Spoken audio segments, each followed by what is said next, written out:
हे गणराया, किती भाग्यवान असेल ना मी, जो मी मूर्तिकार झालो.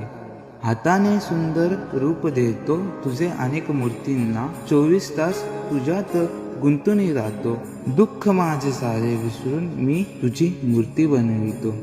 हे गणराया, खरंच किती भाग्यवान आहे ना मी. तुझ मागतो मी आता, मागतो आता, तुझ मागतो मी आता, मागतो आता.